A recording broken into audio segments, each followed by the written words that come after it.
तो आज हम जिस मूवी को एक्सप्लेन करने वाले हैं, इस टाइप की मूवी मैं पहली बार अपने चैनल पर एक्सप्लेन कर रहा। आज से पहले मैंने कभी भी इस टाइप की मूवी एक्सप्लेन नहीं करी। इस मूवी को मैंने ऐसे ही देख लिया था और ये मूवी मेरे को पसंद भी आ गई और आज मैं कर रहा हूँ इस मूवी को एक्सप्लेन। तो मूवी स्टार्ट होती है जहाँ पर हमको दूध से भी ज्यादा गोरा ये आदमी दिखाया जाता है। इस आदमी का नाम होता है बिली। बिली एक ब्रिटिश बॉक्सर है जो कि थाईलैंड में है इस समय और थोड़ी ही देर बाद बिली की फाइट है। पर बिली को है एक बुरी आदत। उस आदत का नाम है हीरोइन। नहीं, तैमूर की अम्मा नहीं, दूसरी वाली हीरोइन जिससे आपको अलग ही सुख मिलता, ऐसा इन लोगों का कहना है। मेरे पे शक मत करना। तो बिली की फाइट स्टार्ट होती है जहाँ पर बिली कुत्ते की तरह पिटता है क्योंकि वो होता है नशे में और उसके सारे पंच दाएं बाएं भाग रहे होते हैं और उसको घंटा कुछ समझ में नहीं आता कि आखिर वो कैसे जीते। और ये दूसरा फाइटर बिली को मार मार के उसका थोबड़े का नक्शा बिगाड़ देता है और फाइट हारने के बाद बिली पता नहीं किस लिए बेचारे रेफरी को कूट देता है। रेफरी सोचता है मैंने क्या किया, पर बिली ये जानता था कि आज मेरी अखंड बेइज्जती हो गई क्योंकि मैं काफी बुरी तरीके से हार गया। और वो अपने इस गुस्से को ठंडा करने के लिए एक क्लब में जाता है और वो वही चीज खरीदता है जो उसके लिए नुकसानदायक थी और उसका एक कश लगाकर चला जाता है क्लब के अंदर जहाँ पर कुछ महिलाएं और कुछ मर्द महिला बनकर डांस कर रहे होते हैं। जैसा कि मैंने आपको पहले ही बताया था, यह है थाईलैंड। यहाँ पर आपको गुफा की तलाश में चट्टानें मिल जाती और उनकी सच्चाई जानने के बाद आपके अरमानों की नैया डूब जाती। पर बिली के साथ ऐसा कुछ भी नहीं होता। वो यहाँ पर अपना गुस्सा ठंडा करके चला जाता है अंदर अपने घर के और सो जाता है। पर तभी अगले दिन बिली के घर पे आती है पुलिस क्योंकि पुलिस को मालूम चल गया था कि बिली नशे वगैरह करता और बिली को कोई भी जगह नहीं मिलती उस पुड़िया को छुपाने के लिए। तो पता नहीं भाई साहब का क्या दिमाग चलता है। भाई साहब उस पुड़िया को निकालने वाली जगह से अंदर डाल देते हैं, यानी कि वो उस पुड़िया को छुपाने के लिए अपने नितंब का इस्तेमाल करता है। पर पुलिस इन सभी चीजों से वाकिफ थी और पुलिस बिली को पकड़ ले जाती है और थाने में बिली की सारी सच्चाई बाहर निकल आती है और बिली अच्छे बच्चों की तरह अपना क्राइम एक्सेप्ट कर लेता है और अब वो बिताएगा जेल में अपनी सजा। अब यहाँ पर सभी कैदियों की चेकिंग होती है और मैंने यहाँ पर एक बात नोटिस करी, भाई ये थाईलैंड के लोग कितने टैटू बनवा के रखते, हर एक इंसान की बॉडी पर टैटू। कुछ कुछ लोगों ने तो अपना पूरा शरीर ही टैटू से रंग दिया। अब यहाँ पर सभी कैदियों की फोटो खिंचती है और जैसे बिली का नंबर आता है ये कैमरामैन उससे धीरे से कहता है कि मुझको मालूम है तुम्हें क्या चाहिए, ये लो। यानी कि जिस चीज ने बिली के एल लगाए ये उसको वही चीज दे रहा और बिली भी इसको रख लेता है क्योंकि उसको इसकी लत थी। और अब बिली की जेल की जिंदगी शुरू हो जाती है जहाँ पर उसको काफी मुसीबत आती है। अब आपको यहाँ से मालूम चलेगा कि जेल की जिंदगी नरक से कम नहीं होती। यहाँ पर जिस कमरे में आप खाओगे उसी कमरे में हल्के होने जाओगे। एक ही कमरे में इतने सारे लोग सोते कि कुछ दिनों बाद आपकी स्मेल आपके बगल वाले जैसे हो जाती। और जैसी बिली यहाँ पर आता है सब लोग उसको नमूने की तरह ट्रीट करते हैं क्योंकि थाईलैंड में ये पहला ब्रिटिश आदमी था जो कि इस जेल में आया और सब लोग कहते हैं कि मेरे पास आ, मेरे पास आ, मेरे दोस्त बन जा। कि तभी यहाँ पर इसको एक लड़की बुलाती है और आपकी तरह मैं भी चौंक जाता हूँ कि आखिर इस मर्दों की जेल में ये महिला कहाँ से आ गई। पर ये महिला नहीं, वही गुफा और चट्टान वाली कहावत होती है। वो कहती है कि मैं हूँ लेडी बॉय और अगर तुम मेरे साथ रहोगे तो तुमको यहाँ पर कोई भी प्रॉब्लम नहीं होगी। पर बिली को अपने ऊपर काफी गुस्सा आ रहा था कि वो आखिर क्या करना चाहता था और यहाँ जेल में अपनी जिंदगी सड़ा रहा और वो इस गुस्से में इस जेल में लड़ने लगता है और उसको एक दूसरी जगह पर शिफ्ट कर दिया जाता है जहाँ पर उससे भी खतरनाक कैदी रहते, जिन लोगों के लिए मर्डर भी एक आम बात है। और यहाँ पर पहुँचने के बाद बिली के साथ ये लोग काफी अजीब अजीब हरकतें करते हैं और पूछते हैं कि तुम गुफा में इंटरेस्टेड हो कि चट्टान में। और पूछते हैं, बिली बोलता है मैं चट्टान वाला नहीं हूँ और बिली अपने आप पर कंट्रोल रखता है। वो यहाँ पर गुस्सा नहीं दिखाता क्योंकि बिली को मालूम था कि ये लोग उसका कुत्ता बना देंगे क्योंकि ये उससे भी बड़े वाले हैं। और मैंने जैसा कि आपसे कहा था कि कुछ लोग अपने पूरी बॉडी पर ही टैटू बनाए और आप लोग यहाँ पर देख सकते हो। अभी जो आदमी बिली के मजे ले रहा था इसका नाम होता है कैन और कैंग ही चलाता है ये पूरी गैंग। गैंग के पास आपको सब मिल जाएगा, डिंग से लेके टोंग तक, डिंग से लेके टोंग तक। और जब इनको मालूम चलता है कि बिली किस लिए इस जेल में आया तब ये लोग भी उसको ऑफर करते हैं कि यहाँ पर भी तू कश लगा सकता। पर जैसा कि इन लोगों का उसूल था ये लोग शुरू में सबको फ्री में देते और बाद में फिर पैसे लेते। बिली इन लोगों से कहता है कि मेरी कोई भी फैमिली नहीं है और ना ही मेरे पास पैसे हैं। और अब बिली काफी थक चुका था और वो रात में पेशाब करने जाता है कि तभी यहाँ पर गैंग उस पर अटैक कर देती है और कहती है कि अपना मुंह शांत रखना। दरअसल इस गैंग के कुछ मेंबर्स एक लड़के के साथ गलत काम करने के लिए आते हैं और वो लड़का काफी सीधा साधा था और बिली को ये सब देखकर काफी गुस्सा आती है पर वो यहाँ पर कुछ भी नहीं कर सकता था। और हम लोग क्या देखते हैं कि अगले दिन उसी लड़के ने यहाँ पर फांसी लगा ली। और अब जिन गैंग के मेंबर्स ने उस लड़के के साथ गलत किया वो लोग बिली से कहते हैं कि अगर तूने अपना मुंह खोला तो तुझको लटका देंगे बनाकर पंचिंग बैग का झोला और सभी लोग तेरे साथ बॉक्सिंग करेंगे। और बिली यहाँ पर कुछ भी नहीं बोलता अब बिली की एक प्रॉब्लम थी कि जब भी बिली का स्ट्रेस का लेवल ऊपर होता वो कश लगाना चाहता और उसके नशे को छुड़ाने के लिए दवाई भी चलती है, पर तभी ये जेल का एक मेंबर उसको वो दवाई नहीं देता।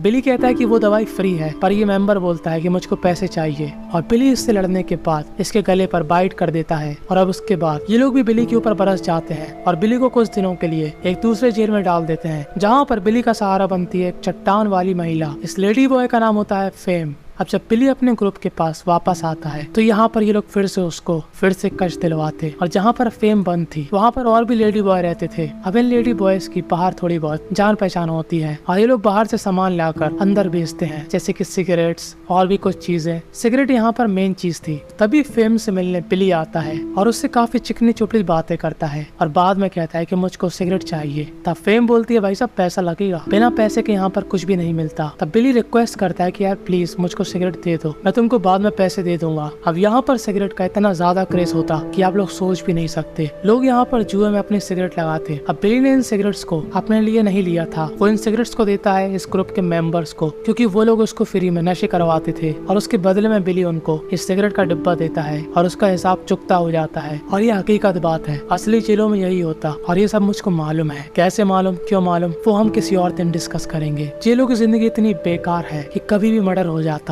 कभी भी किसी के साथ गलत काम हो जाता और पुलिस को सब मालूम होता, पर वो कुछ नहीं कर सकती क्योंकि कोई गवाही नहीं देता। अब कुछ दिनों बाद बिली को वही आदमी बुलाता है जिसने उसको शुरू में नशा करने दिया था। ये आदमी उससे कहता है कि मैं तुमको इस बार फ्री में नशा करने दूंगा, बस तुम्हें उसके बदले 2 लोगों को मारना पड़ेगा, जान से नहीं मारना पर अधमरा कर देना। और बिली ना चाहते हुए भी उन दोनों बेचारों को खूब बुरी तरीके से मारता है, यानी कि वो लोग काफी सीरियस कंडीशन में आ जाते हैं। और जब बिली का नशा उतर जाता है तब उसको समझ में आता है कि उसने आखिर कितनी बड़ी गलती कर दी और वो इस गिल्ट में अपने हाथ की नस काट लेता है, पर उसको सही समय पर रेस्क्यू कर लिया जाता। पर उसको समझ में नहीं आ रहा था कि वो अपनी लाइफ के साथ आखिर क्या कर रहा। वो एक बॉक्सर है पर वो इस नशे के चक्कर में पड़कर अपनी लाइफ बर्बाद कर रहा। और तभी वो क्या देखता है कि ग्राउंड पर लोग रनिंग कर रहे। दरअसल इस जेल के अंदर मुई थाई भी होती। मुई थाई एक बॉक्सिंग की तरह होती है जो कि थाईलैंड में खेली जाती, पर मुई थाई बॉक्सिंग से ज्यादा डेंजरस होती है। और बिली सोचता है कि मेरे पास यही मौका है अपने इस नशे की आदत को छुड़ाने का, और वो जाता है इस मुई थाई के कोच के पास और कहता है कि मुझको भी यहाँ पर सीखना है। तब ये कोच कहता है कि बेटा फ्री में कुछ नहीं मिलता। और बिली जाता है फेम के पास और फिर से सिगरेट की भीख मांगकर इस कोच को देता है और अब ये कोच उसको सिखाने के लिए हाँ बोल देता है। और अब बिली अपनी बॉक्सिंग की प्रैक्टिस चालू कर देता है और वो काफी अच्छा परफॉर्मेंस देता है और जो कुछ सिगरेट उसने बचाई थी उसको वो दाव पे लगा देता है और काफी ज्यादा सिगरेट जीत जाता है। और वो इन सारी सिगरेट्स को लेकर चला जाता है फेम के पास उसका उधार चुकाने। और फेम को उसको देखकर काफी खुशी होती है। देखो जाहिर सी बात थी कि ये दोनों एक दूसरे को पसंद करते थे। वो पूछता है फेम से तुम यहाँ पर आखिर कैसे आई। तब फेम बोलते है कि मैंने अपने पापा का राम नाम सत्य कर दिया था क्योंकि उनको मैं पसंद नहीं थी कि जैसे मैं हूँ, यानी कि एक लेडी बॉय। अब बिली ने पहले फेम को बताया था कि उसकी कोई फैमिली नहीं है, पर उसने झूठ बोला था क्योंकि आज वो फेम से कहता है कि मेरी फैमिली है, मेरे पापा हैं, मेरे भाई हैं और इतनी सारी सीक्रेट बातें आप जब इंसान को बताते जब आप उसमें इंटरेस्टेड हो। और बस यहाँ पर इन दोनों के बीच डांडिया शुरू हो जाता है और अगले दिन बिली की थी फाइट जहाँ से तय होगा कि कौन आखिर आगे जाएगा। दरअसल इनके यहाँ साल में एक बार राष्ट्रीय मुई थाई होती और यहाँ से सिलेक्ट हुआ बॉक्सर वहाँ पर लड़ेगा। अब बिली यहाँ शुरू में तो पिटता है पर बाद में वो इसको हरा देता है। और ये पुलिस ऑफिसर, इसका नाम होता है प्रीचा, वो उससे काफी प्रभावित होता है और वो उसको अकेले में बुलाकर कहता है कि देखो तुमको मौका मिल रहा राष्ट्रीय थाई प्रतियोगिता में जाने का और तुम एक पहले ब्रिटिश होगे जो कि हमको रिप्रेजेंट करोगे, तो अपनी बॉक्सिंग में पूरी तरीके से ध्यान देना। और यहाँ पर मैं आपको एक और जानकारी दे दूं। अब आप में से कई लोगों को नहीं मालूम होगा कि ये बॉक्सर और फाइटर लोग अपने कान क्यों तोड़वा लेते, जैसा कि आप बिली के कान को देख सकते हो, क्योंकि फाइट करते समय फाइटर के कान बड़ी आसानी से टूट जाते और काफी दर्द होता, इसलिए कोच पहले ही उन कानों को तोड़ देते। और ऐसी और जानकारी के लिए आप मेरा एक और चैनल चेक कर सकते हो जहाँ पर मैं स्पोर्ट्स से रिलेटेड कंटेंट डालता, और अगर आप स्पोर्ट्स में थोड़ा सा भी इंटरेस्टेड होगे तो आपको वो कंटेंट जरूर पसंद आएगा।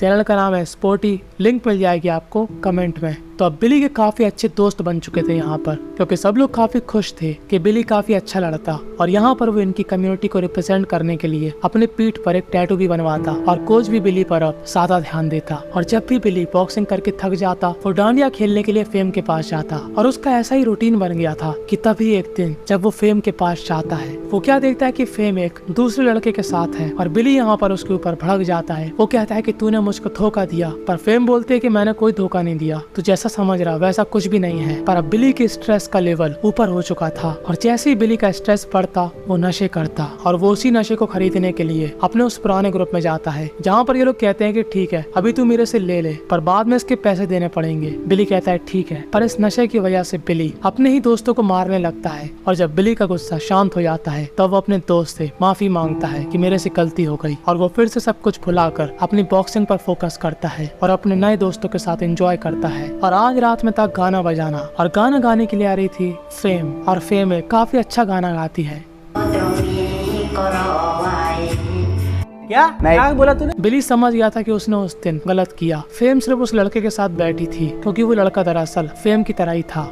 और अगली सुबह रोज की तरह जब बिली बॉक्सिंग की प्रैक्टिस करता है तब उसके पेट में अचानक से दर्द होने लगता है और वो जैसे ही बाहर जाता है उसको खून की उल्टियां होती हैं। ये असर था उसकी पूरी आदतों का और वो जैसे अपने रिंग की तरफ वापस लौटता है, यहाँ पर जेल के कैदी उसको पकड़ लेते हैं और खूब मारते हैं और कहते हैं कि हमारे पैसे कब देगा। एक कैदी कहता है कि मुझको एड्स है, अगर तूने मेरे को पैसे नहीं दिए तो मैं अपना एड्स तुझको दे दूंगा। बिली इनसे रिक्वेस्ट करता है कि मैं तुम सभी को तुम्हारे पैसे वापस दे दूंगा, बस मुझको वो फाइट जीत जाने दो। और अब इन सभी को उसी जगह पर ले जाया जाता है जहाँ पर आज वो राष्ट्रीय मुई थाई था और जिसके साथ बिली की फाइट थी उसका नाम था सायोक, जो कि काफी खतरनाक मुई फाइटर था। और अब इन दोनों की फाइटिंग शुरू हो जाती है जहाँ पर बिली को काफी मुक्के खलते हैं, पर बिली भी यहाँ पर हार नहीं मान रहा था। और इस मूवी की मैं आपको एक बात बताऊं, इसमें सारी फाइट असली थी जैसा कि आप यहाँ पर देख सकते हो।